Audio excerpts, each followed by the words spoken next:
Hey guys, it's Ryan. We're back. And in a follow-up to my ethanol sensor install video, today we are going to come back and revisit the similar topic of installing a fuel sample or fuel drain kit on the car.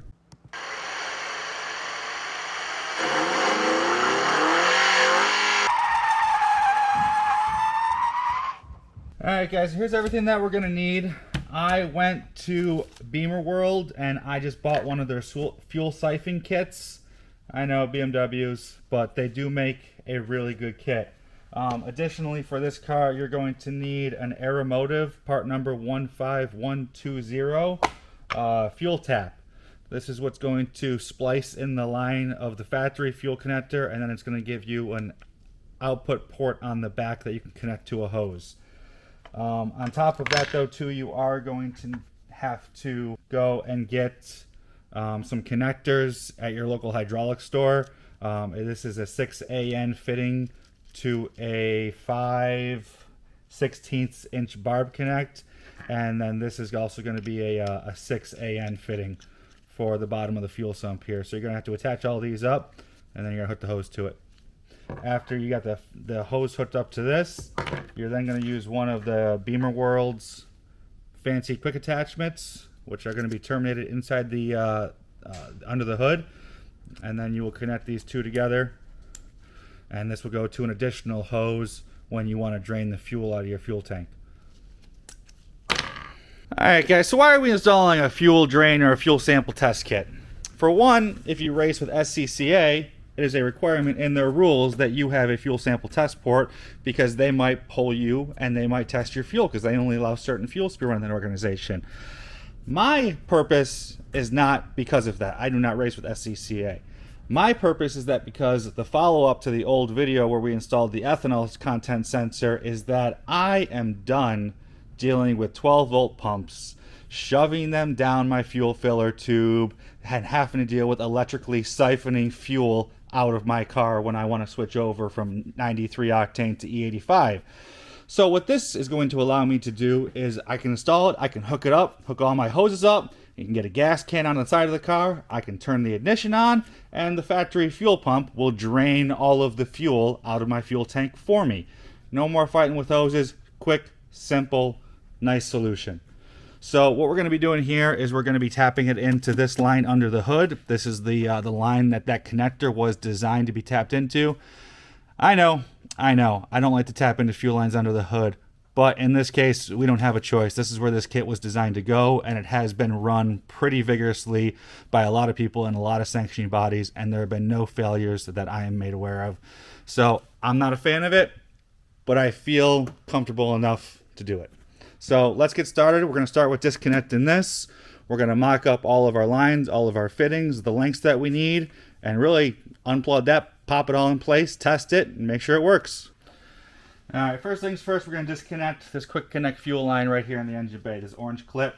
You got to get it around the bottom of it, pull apart on both sides, and then lift it up. It's a safety connector. First though, get yourself a paper towel, put it under the connector because a little bit of fuel is going to spill out, and this just makes it easier for you later. So 2 hands are on the bottom.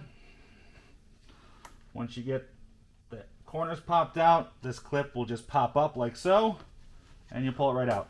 There's a little bit of fuel that sprays out. Alright, then we're going to take this and throw it on. Let's throw it on this line first. Push it down, lock it, not going anywhere. And now that it's locked in there, it's not going anywhere, you're going to need to remove the fuel line from this clip down here. Just a small flat blade screwdriver. Pry one end of it up. Catch it with your finger. And then pry the other end of it up. Just because you're going to need to move this fuel line further back to get it to connect back into there. And you won't be able to do that with the bracket. Alright. After this, we will route it under here, and we will connect it there until it clicks. All right.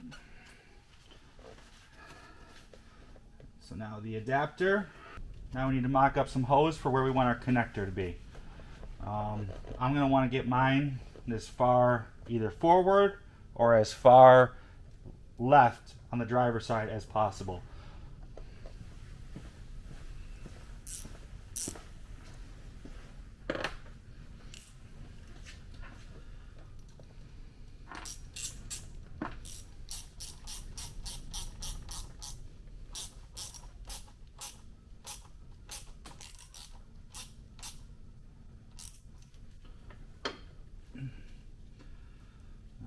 Got our hose there.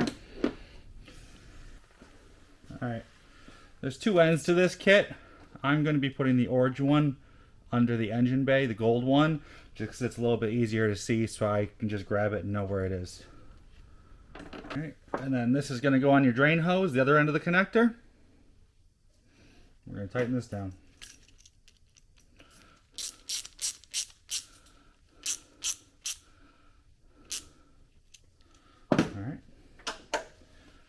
And now we're done. Let's test it. So first I'm going to put the ignition on and let the pump prime. Make sure that there's no leaks. Then I'm going to start the car. Make sure it runs with no issues. Afterwards, I will shut the car off. We will turn the ignition back on. We will connect these up. And hopefully some fuel comes out.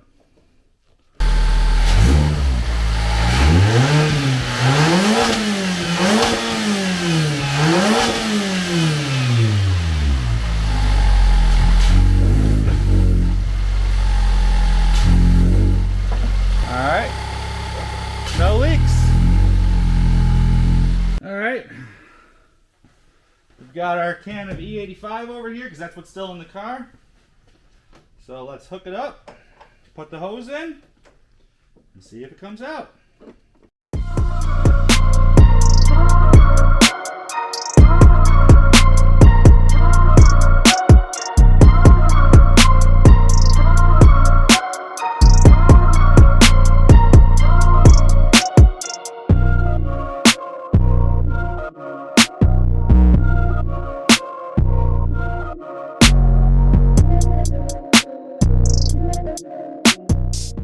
Alright guys, so after doing a little bit more research, I completely overstepped the fact that we need to get ourselves a really expensive piece of wire with some 2 spade ends on it. Because we have to go into the fuse block and you need to find your fuel pump relay. And you need to remove that. And then you need to jump the 2 connectors together in order to kick the fuel pump on constantly to dispense the fuel out of the hose. When you turn the car on, the only thing the fuel pump really does is it primes itself. It really doesn't pump at all. So, super complicated. Just 2 ends of wires with some flat connectors on them. I would recommend going into your fuse panel and finding a multimeter. One side of this relay is going to be hot always. No matter what, key in the ignition, not in the ignition, it's always going to have 12 volts unless you disconnect the battery. Do not put your spade connector into the live 12 volt feed first, because then you will have another end hanging around bare metal that could touch something with your live 12 volt. A lot of body panel pieces right here, screws, anything else. Touch any of that, you're going to short to ground, you're going to pop a fuse somewhere, and now you've got to search for a fuse issue somewhere. So I've already done that, and I have found out that the one closest to my fender is the load side, and the one next to it is going to be my 12 volt feed. So pretty simple, just shove the spade pieces. I'll get a little bit closer for you guys. So really simple right here. Put your spade on the load side, and then insert your other spade on the feed side. And now you can hear the pump is on. And we are using the pump to get all of our fuel out of the tank.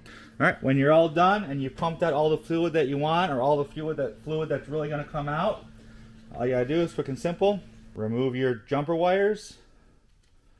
Put your relay back in. Make sure it's good and tight. Secured. Use a rag if you need to, because there might be some fuel that spits out. And just disconnect these 2 lines. Alright. That one stays in the car. And this one, as you remove it, it's still going to have fuel in it. So hold it up, make sure all that fuel siphons out into your container for you, so that way you're not storing a hose that's got fuel coiled up in it. Now we'll tuck everything away in the car. I gotta put my fuse box cover back on. I've got to zip tie up this quick disconnect, and then these are going to be your 2 accessory items that you're always going to have to keep with you when you do this task. Just the hose that you use, the jumper that you use, and whatever container you're going to use to siphon this out. So super easy, simple to install, and it's really going to help you if you ever do need to do fuel testing at the track for your organization, or like me, you're different calibrations on the ECU that run different types of fuels, and you want to monitor what's in the tank, purge the tank, put the new stuff in, monitor the mixture. All this stuff is just going to make it that much simpler at the track for you. So I'm going to get all this squared away, and then we'll go through it one last time. All right, guys, so we are all set up in here. I took it and just zip tied it to my brace right here, so that will allow me to pivot and add my hose out here. But otherwise, everything else in here is nice and tight, no leaks, everything's tested. Fuse cover's back on, and then you've got to make yourself a little goodie bag for the track with your drain hose and your relay jumper in there. Make sure you add this to your Trackside kit, your tool kit, whatever you take with you. Just don't forget it, or it's going to be a bad day. So for me, right now, that's just randomly throwing things in the car. So I hope this helped you guys. Pretty straightforward, pretty easy thing to do. Took me about 20 minutes once I figured out on my electrical issue and put that brain power to work. So anything else or questions, comments, anything that you guys want to see a little bit closer, hope this helps you guys out. Please let me know, and I can provide anything that you guys need. Thanks for sticking with us today. Enjoy the rest of your day.